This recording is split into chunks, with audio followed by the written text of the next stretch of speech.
Okay, good afternoon to all of you. तो जो last का लेक्चर था, ओके, उसमें हम लोगों ने we saw the concept of electrostatic potential due to system of charges. Okay, ये देखने के बाद we also saw the concept, okay, कुछ न्यूमेरिकल्स देखे। ओके, लेकिन इसके अलावा एक हम लोगों ने कंसेप्ट लिया था which was electric dipole movement. Okay, उसका एक तरह से पूरा डेरिवेशन लिया था। आई होप आपको समझ में आया, ठीक है। यस। फिर हम लोगों ने ये न्यूमेरिकल लिया था, एग्जाम्पल 8.8। ओके, ये भी मैंने आपको पूरा सॉल्व करके दिया था, ठीक है। Yes. So today we are going to start with the concept of equipotential surfaces. Okay, अब मैंने आपको पहले भी बोला हुआ इक्विपोटेंशियल सर्फेसेस यानी क्या। ओके, तो सर्फेस यानी एरिया होता है, और वो एरिया पे जितने भी पॉइंट्स रहेंगे, ठीक है, वो सब पॉइंट्स इक्वल पोटेंशियल के रहेंगे। ओके। यस। तो अगर पॉइंट्स इक्वल पोटेंशियल के हैं, ओके, तो मैं बोलूंगा दो पॉइंट्स के बीच में का डिफरेंस क्या रहेगा। ओके, इट विल बी, या दो पॉइंट के जो पोटेंशियल्स हैं, ओके, या दो पॉइंट के ऊपर जो इलेक्ट्रिक पोटेंशियल, तो उनके बीच में का डिफरेंस क्या रहेगा, जीरो। ओके, और जब हम लोग बोलते हैं कि दो पॉइंट के बीच में अगर पोटेंशियल का डिफरेंस जीरो है, ओके, तो अगर मैं कोई भी एक चार्ज लेके जाता हूँ, okay, external charge, late us से एक यूनिट पॉजिटिव चार्ज लेके आता हूँ, ओके, और from one point to another जब मैं उसको मूव करता हूँ, तो हम लोग बोलते हैं we have to perform zero work. Okay. Yes, because we say work done per unit charge is nothing but, okay, potential difference, या work done to move a charge from one point to another is nothing but potential difference inside the field. तो equipotential surface के लिए अगर दो point, okay, equal potential पे रहेंगे, okay, तो हमको जीरो वर्क परफॉर्म करना पड़ता है। ये हम लोगों ने पहले भी डिस्कस किया था। आज हम लोग क्या करेंगे, थोड़ा ही डिटेल में देखेंगे, ठीक है। तो फर्स्ट ऑफ ऑल हम लोग बोलते हैं the potential for a single charge Q is given by a formula. इसको मैं हाईलाइट कर देता हूँ like this. Okay, P is equal to 1 upon 4 pi epsilon naught Q upon R. Okay, considering की जो चार्ज है वो हम लोगों ने फ्री स्पेस में रखा हुआ है। If R is constant, then V will be constant. Hence, equipotential surfaces of a single point charge are concentric spherical surfaces centered at charge. Okay? अब इसको हम लोग कैसे समझेंगे? तो सबसे पहले हम लोग अभी 2D नहीं कंसीडर कर रहे हैं, 3 डायमेंशनल कंसीडर कर रहे हैं। ओके, तो 3 डायमेंशन में अगर मैं एक पॉइंट कंसीडर करूंगा, ओके, तो मैं बोलूंगा कि स्पेस में उसके आजू बाजू मैं एक सरफेस ड्रॉ कर सकता हूं। ओके, और ये जो सरफेस है, लेट अस से उसका जो डिस्टेंस है, okay, that is what R. तो मैं बोलूंगा ये सरफेस के ऊपर के जितने भी पॉइंट्स है, लेट अस से this is point 1, point 2, point 3, point 4, okay, ये जितने भी पॉइंट्स है, ओके, तो we can say V1 equal to V2 equal to V3 equal to V4 equal to V5, और हर किसी का वैल्यू क्या रहेगा, 1 upon 4 pi epsilon not, okay, Q upon R। ये आपको आ रहा है समझ में, ठीक है। अब आपको दिखने के लिए सर्कल दिख रहा है, ओके, क्योंकि ये जो डायग्राम है वो 2D में है, लेकिन रियल में क्या है, ये स्पीयर है। तो ऐसा इमेजिन करो कि एक पॉइंट है जो मैंने स्पेस में लिया है, ठीक है, और हम लोगों ने क्या किया है, locus of all such points लिए, okay, which is equidistant from this point which is at centre.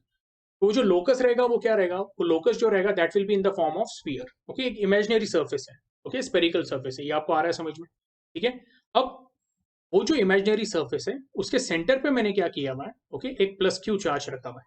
मैं बोलूंगा वो जो स्पीयर तैयार हो रहा है, ओके, वो स्पीयर क्या रहने वाला है, उसके ऊपर का हर एक जो पॉइंट रहेगा ना वो इक्वल इंटेंसिटी का रहेगा। यानी हम लोग ऐसे बोलेंगे कि जो इलेक्ट्रिक फील्ड है वो भी इक्वल रहेगा, और इलेक्ट्रिक पोटेंशियल भी क्या रहेगा, okay, it is going to be same. तो आप बोलेंगे सर इलेक्ट्रिक फील्ड सेम रहेगा कैसे, मैं बोलूंगा magnitude of electric field will be same. Okay, बोलने का मतलब क्या है मैं आपको बताऊंगा। ये कुछ पॉइंट्स लिए हुए मैंने, this is V4 and this is V5, ठीक है। हर एक पॉइंट का डिस्टेंस क्या है, इट इज R। तो हम लोग इस तरह से तो लिख सकते हैं, हाँ, लेकिन जब मैं इलेक्ट्रिक फील्ड की बात करूंगा तो मुझे यहाँ पे मैग्नीट्यूड का साइन लगाना पड़ेगा, because electric intensity is a vector quantity. तो हर एक पॉइंट पे जो डायरेक्शन रहेगा इलेक्ट्रिक फील्ड का वो अलग रहेगा,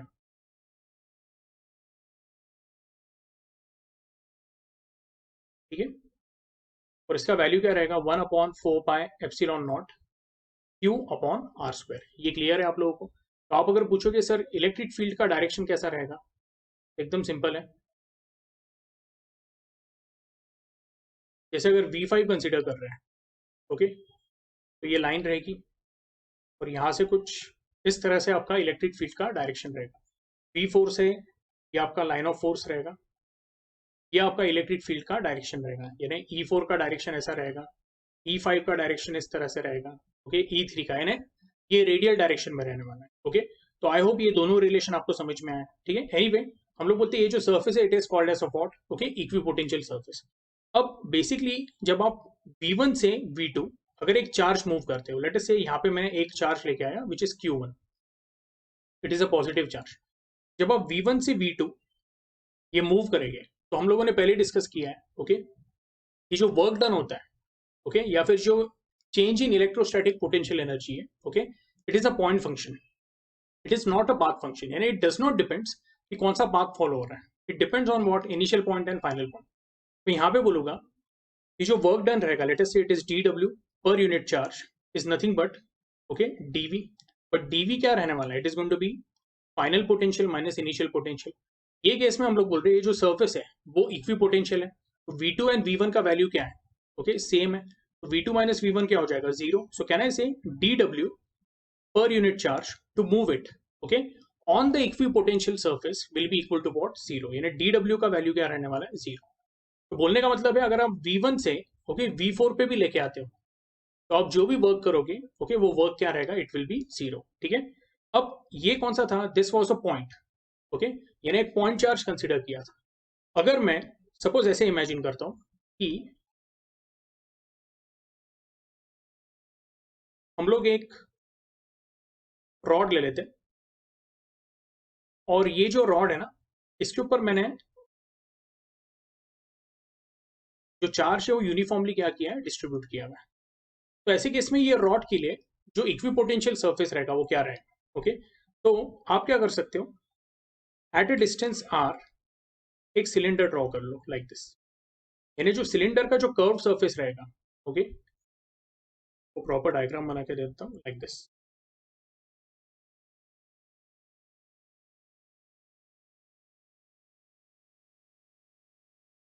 ओके। तो अगेन मैं रिपीट कर रहा हूँ, जो कर्व सरफेस रहेगा,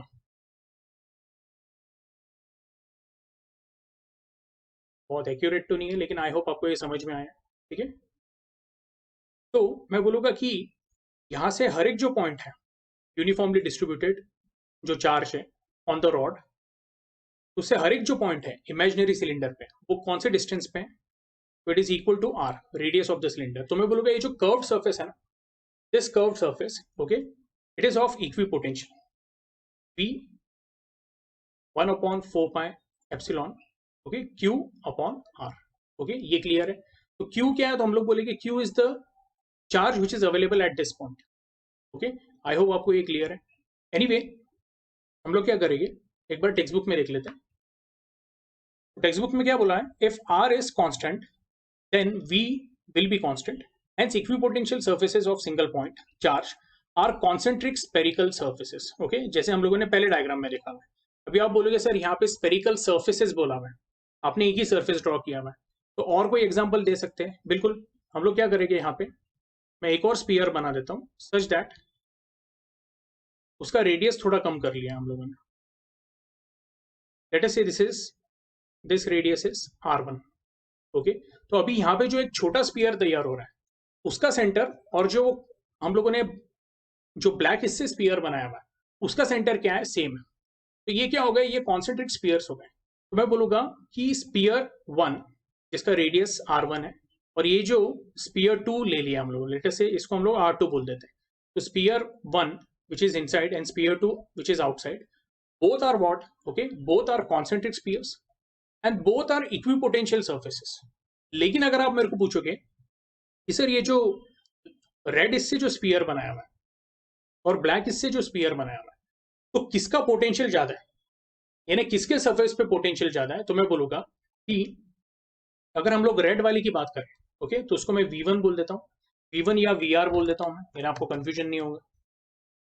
तो that will be equal to 1/4 pi epsilon, okay, Q upon R1, और जो ब्लैक सरफेस है उसके लिए रहेगा 1/4 pi epsilon not Q upon R2।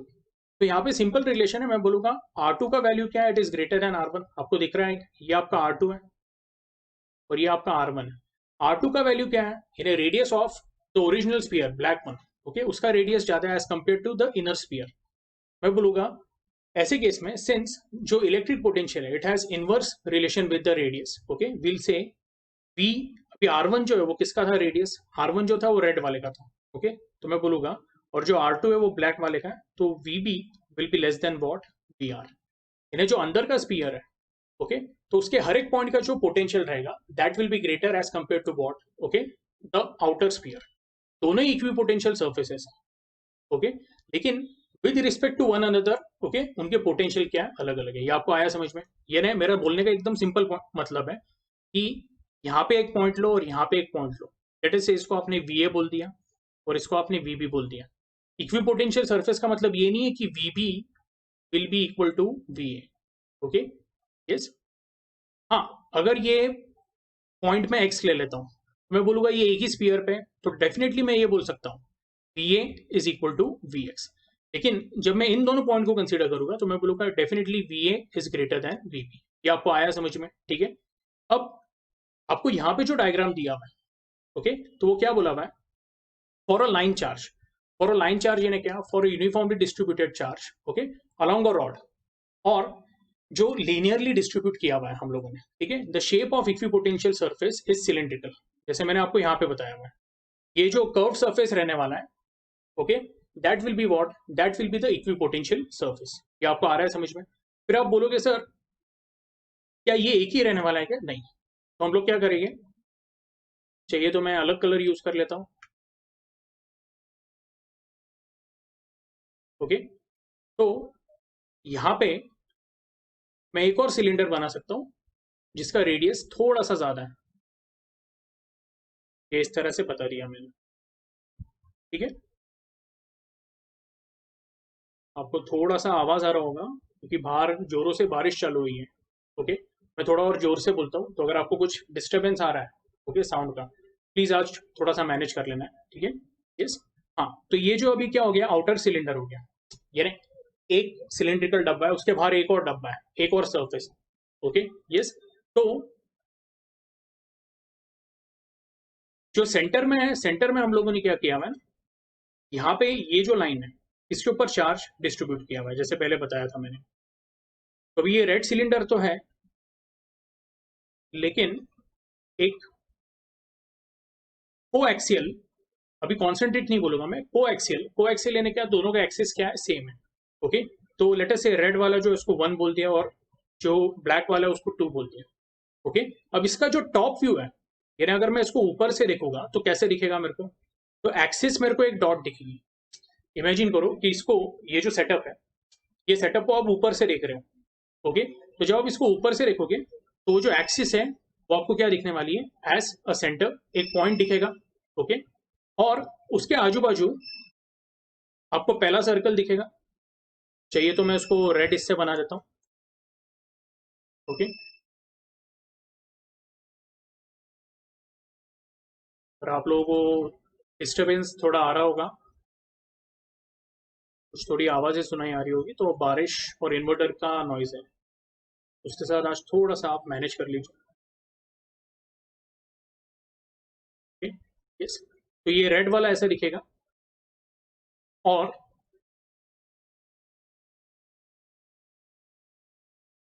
ये ब्लैक वाला ऐसा दिखेगा, ओके तो ये इसका ही टॉप व्यू हो गया, यानी जब आप ऊपर से देख रहे हो, ठीक है। अब ये आपको क्या दिख रहा है, एक point which is surrounded by 2 circles, okay मैं बोलूंगा ये जो ये सर्कल है वो क्या रिप्रेजेंट कर रहा है, इक्वी पोटेंशियल, और ये जो रेड सर्कल है वो भी क्या रिप्रेजेंट कर रहा है, इक्वी पोटेंशियल सर्फेस।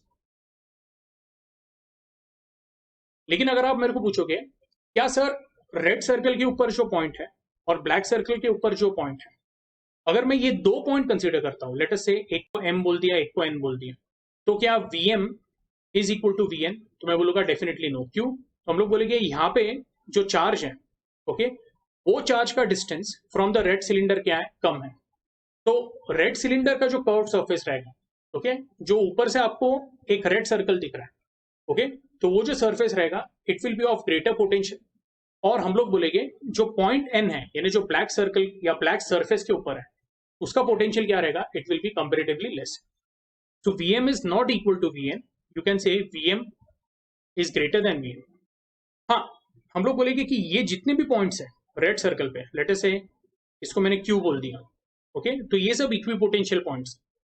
मैं बोल सकता हूँ Vm is equal to Vq, but Vm and Vn ये इक्वल नहीं रहेंगे. आई होप आपको ये आ रहा है समझ में, ओके. ये एक बार आप लोगों ने टेक्स्ट बुक में अच्छे से देख लेना है, इसके ऊपर क्वेश्चंस भी आते हैं. तो यही बोला हुआ है उन्होंने, जो मैंने आपको अभी रेड सर्कल और red circle and black circle दिखाया हुआ है, ओके. वो यहाँ पे उन लोगों ने क्या किया हुआ है, n नंबर ऑफ सर्कल्स लिए हुआ है, ओके. यस, तो ये आपको कॉन्सेंट्रिक सर्कल्स जो दिख रहे हैं वो एक्चुअली क्या है, तो बेसिकली ये जो पॉइंट है सेंटर का, वो कॉमन एक्सिस है, और उसके आजू बाजू क्या है, कोएक्सियल सिलेंडर्स हैं जिनके रेडियस बढ़ते जा रहे हैं. तो हर एक कोएक्सियल सिलेंडर का जो कर्व सरफेस है, that is called as what, okay, equipotential surface. ये क्लियर है, ओके. तो for a line charge the shape of equipotential surface is cylindrical, okay. उसके बाद equipotential surface can be drawn through any region in which there is an electric field, okay. Yes, जहां पे भी electric field है, okay, उसमें से हम लोग इक्विपोटेंशियल का रीजन फाइंड कर सकते हैं, ओके. ये कैसे, तो वो भी मैं आपको बताऊंगा, ओके. एनीवे, ये भी हम लोगों ने डिस्कस किया है, वापस एक बार डिस्कस करेंगे. By definition the potential difference between two points P and Q is the work done to bring a unit positive charge displaced from Q to P, okay. अब एक बात मैं आपको वापस बता देता हूँ कि आपके टेक्स्ट बुक में बहुत जगह पे जो रिलेशंस दिए हुए हैं ना, ओके, वो मुझे थोड़े से इनकम्प्लीट लगते हैं. जैसे जहाँ पे यूनिट चार्ज है, तो यूनिट चार्ज उन्होंने एज्यूम कर लिया कि अगर ये यूनिट है तो वहां पे कुछ नहीं दिखाया तो भी चलेगा, यानी 1 कंसिडर कर लेते हैं, जो कि गलत नहीं है, लेकिन बच्चों को उससे कंफ्यूजन होता है, ओके. तो ये जो रिलेशन है ना, इसको आपने थोड़ा सा क्या करना है, चेंज करना है, ओके. तो ये रिलेशन कैसे चेंज करना है वो भी मैं बताता हूँ. ये पार्ट को निकाल देता हूँ. आपको ऐसा बोला हुआ है P and Q are two different points, okay. तो पोटेंशियल डिफरेंस जो होने वाला है, that is going to be TV, okay. That is nothing but work done to bring a unit charge, okay, from point Q to point P, okay. yes, या फिर हम लोग बोल सकते हैं कि उल्टा भी सही है, from point P to point Q, okay. लेकिन जब from point P to point Q होता है, तो वो जो वर्क है वो फील कर रहा है, ओके. जैसे मैं बोलता हूँ कि इलेक्ट्रिक फील्ड है, तो वो क्या करेगा, यूनिट पॉजिटिव चार्ज को रिपेल करेगा, हायर पोटेंशियल से लोअर पोटेंशियल पे लेके जाएगा, ओके. तो दोनों ही केस में आप बोल सकते हो, अगर P से Q पॉजिटिव चार्ज जा रहा है, यूनिट पॉजिटिव चार्ज, इसका मतलब work is done by the field. और अगर आप Q से P लेके आ रहे हो, यानी लोअर पोटेंशियल पॉइंट से हायर पोटेंशियल पॉइंट, तो वर्क कौन कर रहा है, वो हम कर रहे हैं, ओके. लेकिन आपके टेक्स्ट बुक में क्या बोला हुआ है कि if P and Q they lie on equipotential, तो ऐसे केस में VP एंड VQ क्या रहेगा, सेम. तो ऐसे केस में हम लोग क्या बोलेंगे, dV का वैल्यू क्या आएगा, शून्य. dV का वैल्यू शून्य आया तो हम लोग बोलेंगे 0 is equal to W upon Q. लेकिन वो जो चार्ज है वो तो यूनिट पॉजिटिव चार्ज है, ओके. तो इसका वैल्यू क्या हो गया, 1. तो Q इधर आके मल्टीप्लाई हो जाएगा, आपको मिलेगा W is equal to what, 0. तो आपको चेंज क्या करना है, सिर्फ W को अपॉन प्लस Q लिखना है, where plus Q is what, you are representing unit positive charge, okay. ये सिर्फ आप लोगों के अंडरस्टैंडिंग के लिए है, ठीक है. टेक्स्ट बुक में क्या एज्यूम किया है कि उसका वैल्यू 1 है, तो W अपॉन 1 की जगह पे डायरेक्टली अपन W लिख देंगे, ओके. यस, आई होप आपको ये समझा है. Thus, no work is required to move a test charge along equipotential surface. Okay, okay. तो इसके बाद जो next concept है, okay, that is if dx is small distance over the equipotential surface through which unit positive charge is carried, then okay, dw is equal to vector e dot vector dx, okay, which is nothing but equal to e dx cos theta, which is equal to 0. Okay, cos theta is equal to 0, that means theta is equal to 90 degree, okay. अब ये basically है क्या, तो आपको ऐसा बोला गया है कि लेट अस से इक्विपोटेंशियल सरफेस है, ठीक है. तो एक सरफेस ले लेते हैं हम लोग लाइक दिस,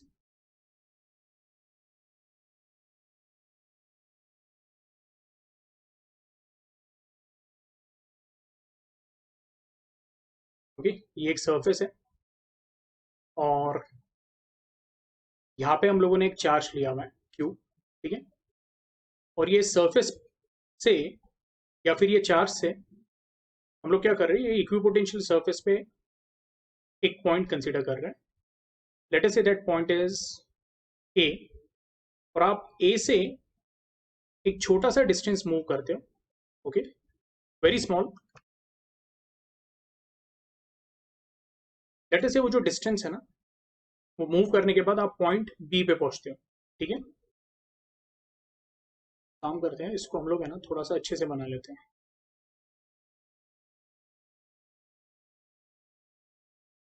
तो दिखने के लिए भी समझेगा, प्रॉपर दिखेगा, ठीक?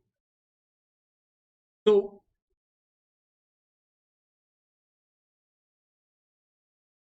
ओके, इस तरह से, आई होप आपको ये क्लियर है। What we are trying to say is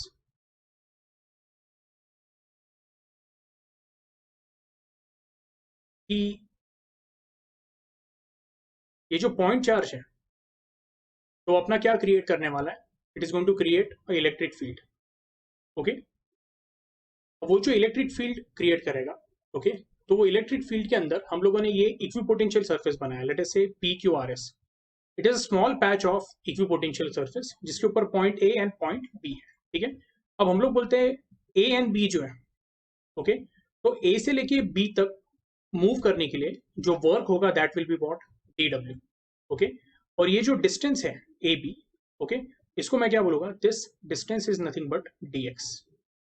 ये क्लियर है, okay. So we'll say the work done d डब्ल्यू to move a charge, okay, will be equal to what, F into d x, okay, yes. अब आपके यहाँ पे क्या दिया हुआ है, अगर आप देखोगे तो vector E dot vector D x दिया हुआ है, जो कि कोई लॉजिकल नहीं है, क्योंकि हम लोग बोलते हैं वेक्टर ई जो है that is electric intensity, it is force per unit charge.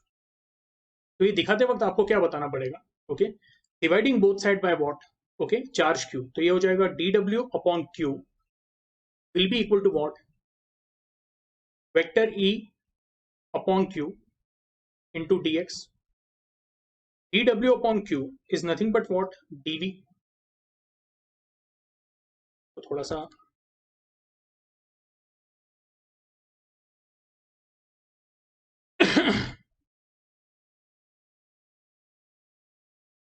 तो dw upon q will be equal to vector f upon q into dx, okay। This dw upon q is nothing but it is equal to dv and force acting per unit positive charge, okay। इसको unit charge consider करते हैं हम लोग, तो that will be equal to what, electric intensity E, और जो displacement dx है वो इस तरह से बना दिया है। Now vector E dot vector dx, okay, this is going to be what, dv which is okay, small work done per unit charge, ये फर्क है। तो आपका ये इक्वेशन जो है E d x cos theta, वो किसको इक्वेट कर रहे हैं हम लोग, डीवी को इक्वेट कर रहे हैं। अगेन आपके टेक्स्ट बुक में क्या किया हुआ है, डायरेक्टली उसको क्या बोला हुआ है, डी डब्ल्यू बोला हुआ है। तो बच्चे यहाँ पे भी कंफ्यूज हो जाते हैं कि अरे ये रिलेशन कैसे आया, ओके। हालांकि ये आपको डायरेक्टली एज्यूम करना है, ओके, क्योंकि उन्होंने क्या बोला हुआ है, this is the work done per unit positive charge. तो अंडरस्टूड है कि जो डिनोमिनेटर है वहां पे क्या है, 1 कूलम का पॉजिटिव चार्ज है, ओके। लेकिन स्टिल, ओके, मैंने आपको क्या बोला हुआ है, तो जो मैं आपको ऐसे हाईलाइट करके दे रहा हूँ, ओके, वहां पे इमीडिएटली आप लोगों ने आपके टेक्स्ट बुक में क्या करने, चेंजेस करने। तो ये इक्वेशन आपका कुछ ऐसा बनेगा, डी डब्ल्यू upon Q which is d v is equal to what, E d x cos theta. लेकिन सिंस हम लोग बोलेंगे कि P Q R S is equipotential surface, तो ऐसे केस में हम लोग बोलेंगे कि dv का वैल्यू क्या रहेगा, जीरो, ओके। dv का वैल्यू जीरो क्यों रहेगा, तो आप a से लेके b तक लेके आ रहे हो, ओके, बट हम लोग बोलेंगे va is actually equal to vb, therefore dv which is equal to va minus vb और vb minus va, it is equal to what, zero. ये क्लियर है, okay, yes. va minus vb लो या vb minus va लो, फिलहाल के लिए क्या है, वो जीरो है, okay, yes. So will say dv is equal to zero, dv अगर जीरो है तो e dx cos theta is equal to zero. अब एक बात तो है कि आप चार्ज को यहाँ पे, मैं एक अलग कलर यूज कर लेता हूँ, तो हम लोगों ने ये चार्ज कंसिडर किया था प्लस क्यू का, उसको आप मूव कर रहे हो बाय डिस्टेंस dx, ओके। तो dx जो है हमारा वो नॉन जीरो है, ओके। जो हम लोग बोलेंगे इलेक्ट्रिक इंटेंसिटी रहेगा due to charge Q, electric intensity जो रहने वाला है that is going to be what 1/4 pi epsilon not, okay, Q upon R square. ये वाला जो डिस्टेंस है उसको आर बोल देते हैं, और ये जो इलेक्ट्रिक इंटेंसिटी है ना वो इसमें से बाहर निकलेगा इस तरह से, ओके। ये कुछ इस तरह से, और ये ऐसा जा रहा है अंदर की तरफ, और इलेक्ट्रिक फील्ड जो है वो बाहर निकलेगा, ओके, यस। तो ये पॉइंट ए से बाहर की तरफ निकल रहा है, ओके। ये आपको आ रहा है समझ में? आप इसको थोड़ा इमेजिन करो, ओके, इस तरह से। तो ये पॉइंट ए पे जा रहा है और पॉइंट ए से इस तरह से बाहर की तरफ निकल रहा है, ओके। तो मैं बोलूंगा कि ई का वैल्यू भी क्या है, it is not equal to zero. तो ऐसे केस में when E and d x both are non zero, okay, मैं बोलूंगा ये पूरा टर्म जीरो क्यों है, because cos theta is zero, and cos theta zero कब होगा, when theta is equal to what 90 degree. ये क्या प्रूव करता है कि जो इक्विपोटेंशियल सरफेस है, this proves equipotential surface is perpendicular to electric field। ये आपको आ रहा है समझ में? ठीक है, यस। तो बस ये बात आपको ध्यान में रखनी है, ओके। आई होप यहाँ तक क्लियर है, ओके। आपके टेक्स्ट बुक में वही दिया हुआ है, ओके, जैसे आप देख सकते हो टेक्स्ट बुक का डायग्राम थोड़ा और क्लियर है, ओके। ये पॉइंट पी से इलेक्ट्रिक जो लाइंस ऑफ फोर्स है, तो वो जो उन्होंने इस तरह का सरफेस दिया हुआ है वो इक्विपोटेंशियल सरफेस है, तो उसको वो किस तरह से आ रहा है, बाहर की तरफ आ रहा है, ओके, और वो 90 डिग्री पे आ रहा है। तो उन्होंने ये बोला कि dx और e के बीच में जो एंगल रहेगा, ओके, यानी ये पॉइंट पे जो एंगल रहने वाला है, this angle is going to be what definitely 90 degree, okay. तो जो ये पॉइंट दिया हुआ है वो भी हम लोग ये कर लेते हैं। Hence electric field intensity is always normal to the, normal का मतलब क्या, perpendicular to the electric potential surface for any charge distribution, okay. तो आगे ये भी दिया हुआ है, electric potential surface through a point is normal to the electric field at that point, ठीक है। दोनों का मतलब सेम ही है। एनीवे, बॉटम लाइन क्या है ये पूरे डिस्कशन का, कि इक्विपोटेंशियल सरफेस, ओके, वो जो सरफेस है, वो जो एरिया है, it is always perpendicular to what, it is always normal to what, electric lines of force और इलेक्ट्रिक फील्ड। ये क्लियर है, ओके। अब सपोज अगर ऐसा नहीं है, एक केस ले लेते हैं, जैसे ज्योमेट्री में हम लोगों को रहेगा ना मेथड ऑफ कॉन्ट्राडिक्शन, कि हम लोगों को कुछ प्रूव करने को बोलने के, अपन क्या बोलने के, लेट अस से कि आपको बोला हुआ है A equal to B prove करना है, तो हम लोग क्या बोलने के, no, A is not equal to B, ऐसा हम लोग लेके चलने के, और फिर एंड में कुछ गलत रिजल्ट आता था, और फिर हम लोग बोलने के बाय दिस थ्योरम, ओके, जो हम लोगों ने कंसिडरेशन लिया है वो पूरा क्या है, गलत है। तो यहाँ पे हम लोग वही करने वाले, method of contradiction, okay. Now suppose ऐसे बोलते हैं, if the field is not normal, okay, if the field is not normal, okay, it would have a non zero component along the surface. बोलने का मतलब क्या है, तो मैं आपको यहाँ पे बताता हूँ, ये पार्ट को मैं क्लियर कर देता हूँ।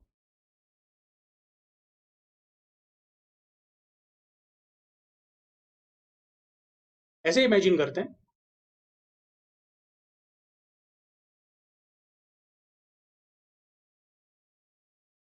टेक्स्ट बुक के डायग्राम जैसे बनाने की कोशिश कर रहा हूँ मैं, देखो कि आपको आ जाए समझ में। लेट अस से यहाँ से ये आपका लाइन ऑफ फोर्स जो है, ओके, इस तरह से बनाना पड़ेगा,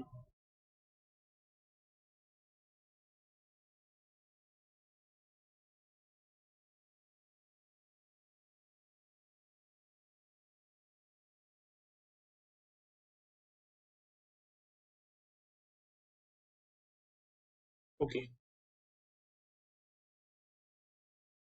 तो basically what we are saying is कि एक पॉइंट चार्ज है क्यू, ओके, और ये एक सरफेस है P Q R S, equipotential surface है। तो इसमें से ये जो बाहर निकल रहा है, ओके, वो आपका क्या है, इलेक्ट्रिक फील्ड इंटेंसिटी। हम लोग ये बोलना चाहते हैं कि ये जो भी सरफेस है उसको अगर आप एक टेंजेंट ड्रॉ करोगे, वो टेंजेंट और इसके बीच में एंगल क्या है, it should be 90 degree, okay. लेकिन सपोज अगर ये 90 डिग्री नहीं रहा, ओके, तो क्या होगा, ओके, तो हम लोग क्या करेंगे, मैं वापस एक सिमिलर डायग्राम बना लेता हूँ।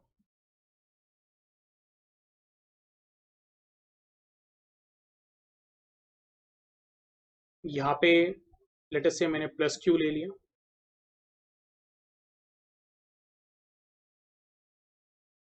तो लेट अस से 90 डिग्री नहीं है, तो हम लोग क्या बोलेंगे फिर ये जो इलेक्ट्रिक फील्ड है E, इसके दो कंपोनेंट आएंगे. One component will be along the equipotential surface like this. एक कंपोनेंट ऐसा आ जाएगा इसका, और एक जो कंपोनेंट आएगा that will be perpendicular. Okay, ये आपको आ रहा है समझ में? तो हम लोग क्या बोलना चाहते हैं कि अगर जैसे अगर मैं ये बोल रहा हूँ कि ये इक्विपोटेंशियल सरफेस है, ओके, यस, या ऐसे दिखा देता हूँ आपको, आई होप आपको ये आएगा समझ में. मैं बोल रहा हूँ ये अभी 90 डिग्री पे है, लेकिन अगर ये 90 डिग्री पे नहीं रहा, ये इस तरह से रहा, तो आप इसके दो कंपोनेंट बना सकते हो. ओके, एक जो कंपोनेंट रहेगा that will be along the surface, और एक जो कंपोनेंट रहेगा that will be perpendicular to the surface.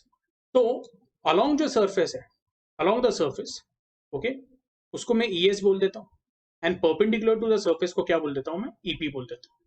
बोलने का मतलब क्या है कि अलोंग द सरफेस अभी कुछ इलेक्ट्रिक फील्ड प्रोड्यूस्ड है, और अगर along the surface electric field produce है, ओके, तो अगर मैं यहाँ पे सपोज एक चार्ज को मूव करता हूँ, यूनिट पॉजिटिव चार्ज को, सॉरी, तो लेट अस से ये दो पॉइंट है, ओके, A एंड B. तो पॉइंट B से अगर मैं, ओके, पॉइंट A पे अगर मैं कोई यूनिट पॉजिटिव चार्ज को मूव करना चाहता हूँ, तो हम लोग क्या बोलेंगे कि इलेक्ट्रिक फील्ड का क्या होगा, उसको अपोजिशन होगा. कौन सा इलेक्ट्रिक फील्ड? तो मैं बोलूंगा ES. Okay, so this ES will be actually equal to what? Okay, force that is being exerted Fs on the unit charge, okay, Q. बोलने का मतलब क्या है, ऐसे केस में जो dV है, dV अभी हम लोगों ने क्या बोला था, तो dV का वैल्यू क्या है, E dx cos theta. This should be equal to 0. लेकिन अगर मैं ऐसा बोल रहा हूं कि जो आपका E है या ES है अभी, ओके, वो आपका E का जगह ले रहा है, और जो डिस्प्लेसमेंट है, ओके, तो वो आपका dx है A से B. तो ऐसे केस में मैं बोलूंगा E एंड dx में जो एंगल है वो 180 डिग्री का है. तो cos थीटा का वैल्यू क्या आएगा, तो मैं ऐसे नीचे लिख देता हूँ, dV will be equal to E के जगह पे ES आ जाएगा, dx, देखो ES है ना, ये हो गया आपका, और dx जो है वो आपका B से A है, ये आपको आ रहा है समझ में, इंटू कॉस ऑफ 180 डिग्री, ये हो गया आपका माइनस ES इंटू dx, ये आपको आ रहा है समझ में. अब minus ES into dx, okay, ये जो वैल्यू रहेगी दिस इज नॉन जीरो. इसका मतलब dV का वैल्यू क्या है, it is non zero. And अगर dV का वैल्यू नॉन जीरो है, तो मैं बोलूंगा okay, VB is not equal to VA. Reason क्या है, तो dV एक्चुअली क्या है, it is equal to VA minus VB which is not equal to 0. अब VB not equal to VA, ये आपको क्या प्रूव करता है कि PQRS पे जो दो पॉइंट्स है A and B, okay, so points A and B which are on PQRS are not on equal potential, या are not at equal potential बोल सकते हैं, ऑन के जगह पे एट यूज कर लेते हैं हम लोग, are not at equal potential. Okay, hence PQRS is not equipotential surface. Okay, इसका मतलब क्या होगा कि अगर इलेक्ट्रिक फील्ड, ध्यान से सुनो, electric field is not perpendicular to, okay, a given surface, तो वो आपको क्या कंक्लूजन देगा कि वो जो गिवन सरफेस PQRS है, it is not a equipotential surface. Okay, ये आपको आया समझ में? तो इसका उल्टा क्या रहता है, ओके, तो यहां पे मैं ऐसा लिख सकता हूं कि अभी जो हमारा कंक्लूजन आया है, वो कंक्लूजन क्या है, okay, when electric field is not normal to a surface, the surface is not a equipotential surface. ये समझे आपको? यानी हम लोगों ने अभी क्या प्रूव किया कि अगर electric field is not normal to a surface, the surface is not a equipotential surface. इसका उल्टा भी ट्रू है. इसका उल्टा क्या है, ट्रू, तो for equipotential surface the electric field must always be what normal to it. यानी ये जो पहला वाला केस है वो आपको ध्यान में रखना है कि यदि अगर PQRS इक्वी पोटेंशियल सरफेस है तो इलेक्ट्रिक फील्ड हमेशा क्या रहेगा, उसको परपेंडिकुलर रहेगा। और वही आपके टेक्स्ट बुक में उन्होंने ये पैराग्राफ में समझाने की कोशिश की। ओके यस, तो यहाँ पे दिया हुआ है by definition of equipotential surface there is no potential difference between any two points on equipotential surface, hence no work is required to displace the charge on the surface. Therefore we can conclude the electrostatic field must be normal to equipotential surface at every point and vice versa. ये clear है? एक बार ये खुद से आपने पढ़ लेना है, ठीक है। हाँ, अभी इसमें एक और कंसेप्ट है, ये आपको ध्यान में रखना है। सीईटी पॉइंट ऑफ व्यू से इसके ऊपर क्वेश्चन आ सकता है। Okay, equipotential surfaces do not intersect each other as it gives two direction of electric fields at intersecting point which is not possible. ठीक है, ये देखो एकदम सिंपल है कि हम लोग बोलेंगे कि अगर दो इक्विपोटेंशियल सर्फेसेस है, ओके, लेट अस से ये पहला सर्फेस है और ये दूसरा सर्फेस है, ये दोनों एक दूसरे को मिल रहे हैं, तो हम लोग बोलेंगे when two surfaces they meet each other. Okay, एक तो वो पर्टिकुलर लाइन पे मीट करेंगे या कर्व पे मीट करेंगे, ये आपको आ रहा है समझ में, depending on types of surfaces. मैं एकदम सिंपल एग्जांपल ले लेता हूँ। ओके, जैसे ये दो प्लेन्स कंसीडर कर रहा हूं मैं, तो ये दो प्लेन्स अगर इंटरसेक्ट कर रहे हैं, this is the first plane, okay, और ये दूसरा प्लेन है, ओके, और ये दोनों जो प्लेन है वो इक्विपोटेंशियल सर्फेसेस है, तो जब इंटरसेक्ट करेंगे तो वो एक लाइन पे इंटरसेक्ट करते हैं। ये आपको आ रहा है समझ में? ओके, अब अगर मैं इसका डायग्राम बनाने की कोशिश करूं, ओके, तो ये बहुत ही सिंपल है। लेट अस से मैं बोलता हूं कि ये जो हॉरिजॉन्टल लाइन है it is indicating what, horizontal plane. ठीक है, लाइक दिस, ये आपको आ रहा है समझ में, ये हॉरिजॉन्टल प्लेन बता रहा है। और ये जो लाइन है, एक काम करते हैं इसको अच्छे से बना लेते हैं। ऐसा ना, फिजिक्स में इमेजिनेशन बहुत इंपॉर्टेंट है। ओके,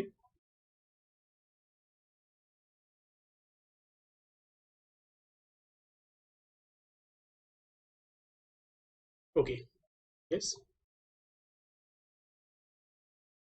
तो अभी ये जो लाइन है, लेट अस से दिस इज, सामने से जो आपको दिख रही है वो लाइन ए बी है और ये पी क्यू है। अब थोड़ा ध्यान से आप लोगों ने सुनना है। ओके यस, लेट अस से ये ए बी है विच इज हॉरिजॉन्टल, ओके, और ये पी क्यू प्लेन है। देखो A B is what, it is a plane, ये ध्यान में रखो, हॉरिजॉन्टल प्लेन है, और पी क्यू क्या है, P Q is a vertical plane.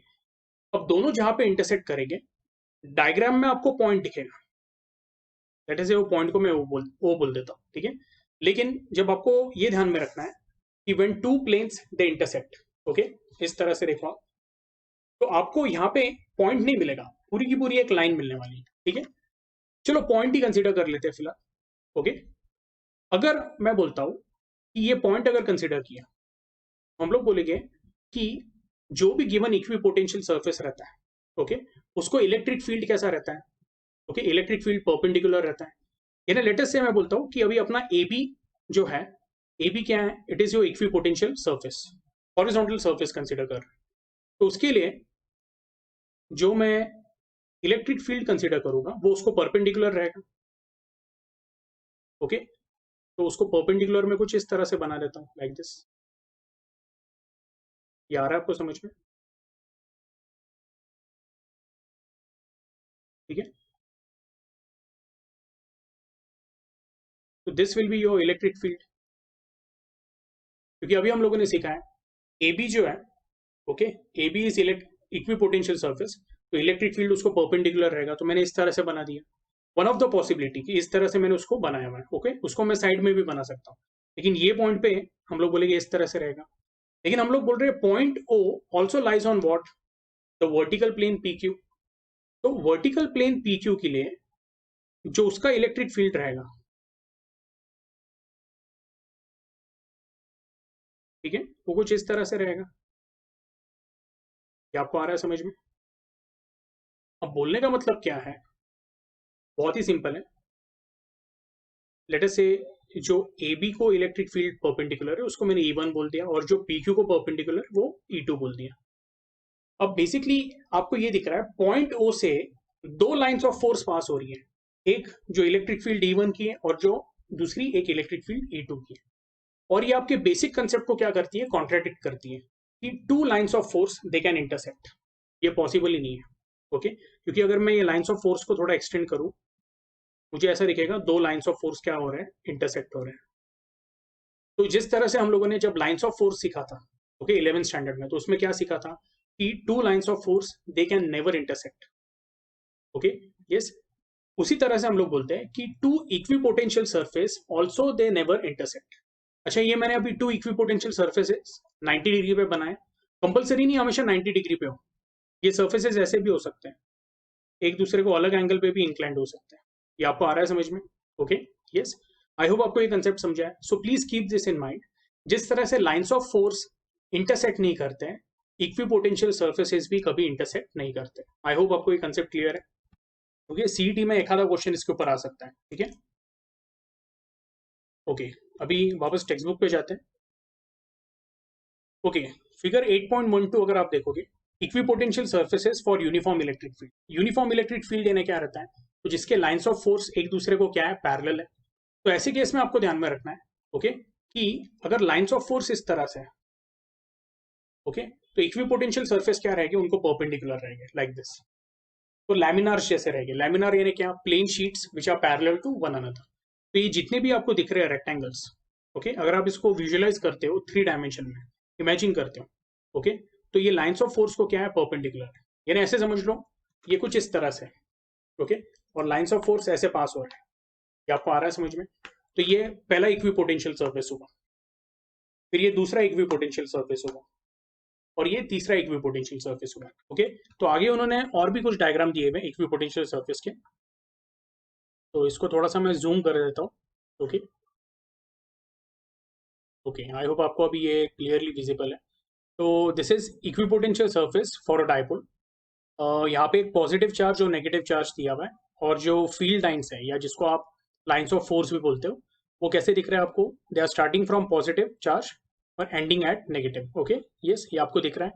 तो ऐसे केस में हम लोग बोलेंगे कि जो लाइंस ऑफ फोर्स है वो आपको डॉटेड लाइन से बनाए हुए, और जब डाइपोल होता है तो डाइपोल के लिए जो इक्विपोटेंशियल सर्फेसेस हैं, अगर आप देखोगे तो वो आपको स्पेरॉइड शेप में दिख रहे हैं।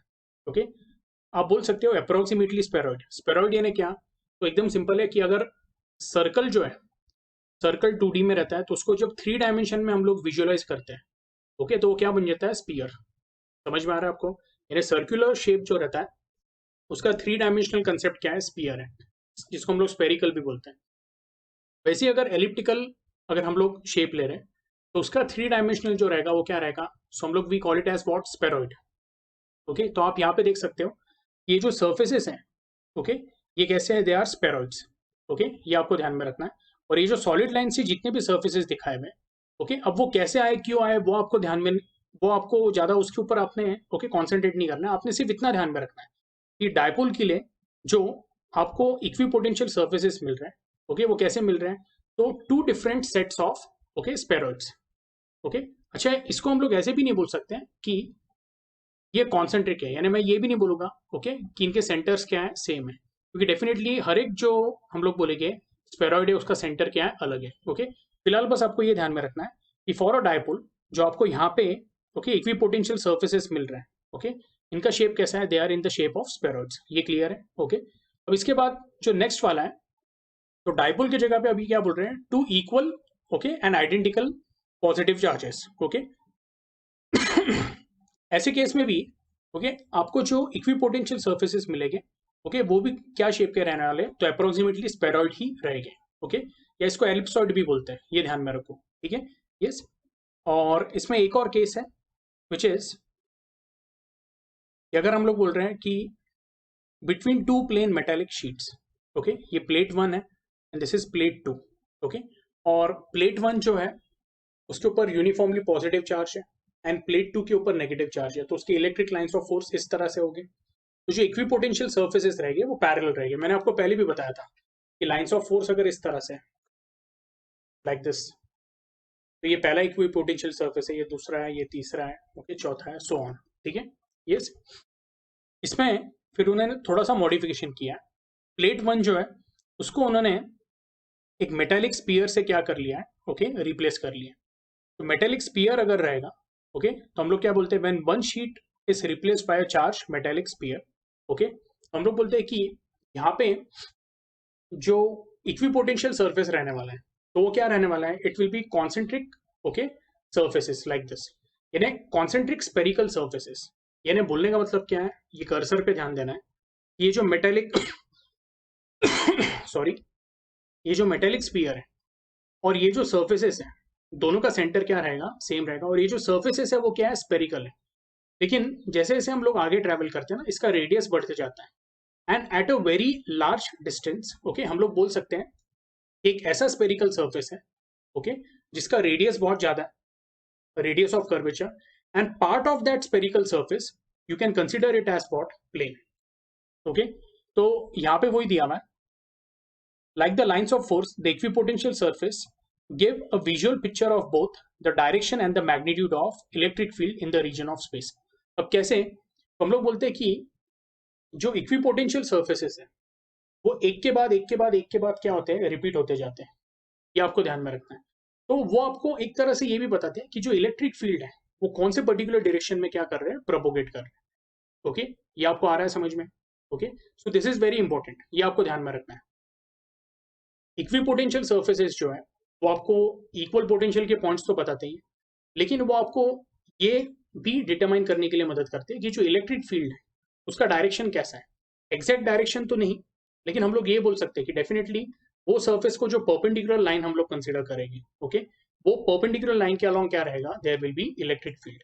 ओके ये क्लियर है। ओके आई होप आपको ये भी समझ में आया। तो जैसे एक स्फीयर है, उसके बाद एक इमेजिनरी स्पेरिकल सर्फेस कंसिडर किया, फिर दूसरा किया है जिसका रेडियस बढ़ते जा रहा है, और एक पर्टिकुलर पॉइंट पे हम लोग बोलेंगे कि उसका रेडियस इतना बढ़ गया कि उसको प्लेन कंसिडर कर सकते हैं हम लोग। ओके यस एनीवे अब इसके बाद एक एग्जांपल दिया हुआ है, a small particle carrying a negative charge of 1.6 into 10⁻⁻19 coulomb. अब ऐसा कोई पार्टिकल है जिसका चार्ज 1.6 इंटू 10⁻⁻19 कूलम है और वो नेगेटिव, तो बेसिकली क्या है, इलेक्ट्रॉन ही। तो ये इलेक्ट्रॉन का चार्ज दिया हुआ है, ठीक है। Is suspended in equilibrium between two horizontal metal plates 10 centimeter apart having a potential difference of 4000 volt across them. Find the mass of particle. Okay yes sorry given q का value कितना है 1.6 into 10⁻⁻19 coulomb. Okay तो जो dx का value है वो कितना दिया हुआ है 10 सेंटीमीटर, यानी distance between two parallel plates 10 centimetre, यानी कितना हो जाता है 10⁻⁻1 मीटर। dv का जो वैल्यू है, यानी जो दोनों पैरेलल प्लेट्स हैं तो उनके बीच में जो पोटेंशियल डिफरेंस है दैट इज ऑफ 4000 वोल्ट। तो हम लोगों ने एक रिलेशन निकाला हुआ है between electric intensity and electric potential, and that is what E is equal to minus dv by dx। तो ये क्या हो जाएगा, this will become -4000 upon distance. Okay तो दोनों के बीच में का जो डिस्टेंस है वो 10⁻⁻1 है। तो हम लोग बोलेंगे यहाँ पे जो इलेक्ट्रिक फील्ड रहेगा that will B of what -4 into 10⁻4 okay volt per metre. Okay अब ये -4000 है अपॉन 10⁻⁻1 यानी अपॉन 0.1, तो -4000 अपॉन 0.1 यानी कितना हो जाएगा, -40,000 हो जाएगा। ठीक है यस ये फिलहाल क्लियर है आप लोगों को। ओके दूसरी बात क्या है, हम लोग बोल रहे हैं ओके कि यहाँ पे जो यूनिट दिया हुआ है it is volt per metre, you can also write newton per coulomb, वो भी चलेगा। ठीक है अब हम लोग क्या बोल रहे हैं, as the charge particle remain suspended in equilibrium, okay we say F is equal to what mg। Okay यानी वो जो चार्ज पार्टिकल है, ओके वो जो पार्टिकल है वो ये दोनों प्लेट्स के बीच में क्या है, सस्पेंडेड है। अब वो सस्पेंडेड है इसका मतलब क्या, तो हम लोग बोलेंगे कि the weight mg is actually equal to what q into ई।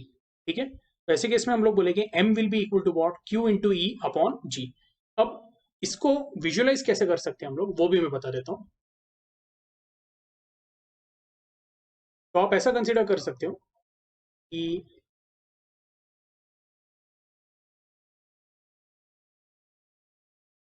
ये प्लेट है, इसको नेगेटिव चार्ज दिया हुआ है और यहाँ पे पॉजिटिव चार्ज दिया हुआ है, और उसके बीच में ये पार्टिकल सस्पेंडेड है। अब ये जो पार्टिकल का वेट है W वो नीचे की तरफ एक्ट होगा mg, और हम लोग बोलेंगे कि इसके ऊपर जो अभी सिंस ये जो पार्टिकल है ये अपने आप में क्या है, नेगेटिवली चार्ज है, लेटर से -q बोल देता हूँ मैं, तो उसके ऊपर एक फोर्स एक्ट होगा जो ये पर्टिकुलर डायरेक्शन में रहेगा, क्योंकि जो इलेक्ट्रिक फील्ड है ओके, तो वो इस तरह से रहेगा, पॉजिटिव से नेगेटिव। तो पॉजिटिव से नेगेटिव यानी क्या, तो वो पॉजिटिव चार्ज को रिपेल करेगा, लेकिन नेगेटिव चार्ज को क्या करेगा, तो अपने तरफ अट्रैक्ट करेगा। तो जो force due to electric field है उसको मैं बोल देता हूँ एफ। ये जो एफ है वो डब्ल्यू को क्या कर रहा है, बैलेंस कर रहा है। तो हम लोग बोलेंगे M into G okay will be nothing but equal to what, okay F which is nothing but Q into E okay. तो बेसिकली आप ऐसे बोल सकते हो M is nothing but Q into E upon G, ठीक है। वही आपको यहाँ पे दिया हुआ है Q into E upon G. अब क्यू का वैल्यू क्या है, तो it is -1.6 into 10⁻⁻90। Electric field जो ई है उसका वैल्यू आया -4 इंटू 10⁻4 ओके अपॉन जी का वैल्यू 9.8 ले लिया हम लोगों ने। इसको आप सॉल्व करोगे तो आपको क्या मिलेगा, -1.6 इंटू -4 ओके, तो 16 4 इट इज नथिंग बट 64, तो ये हो जाएगा +6.4।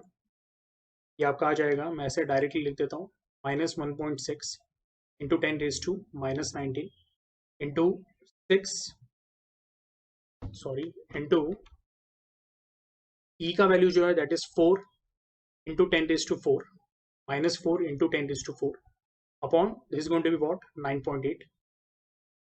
ये आपका हो जाएगा मेरे ख्याल से 6.4 इंटू ये हो जाएगा 10⁻⁻15 अपॉन 9.8 ओके यस।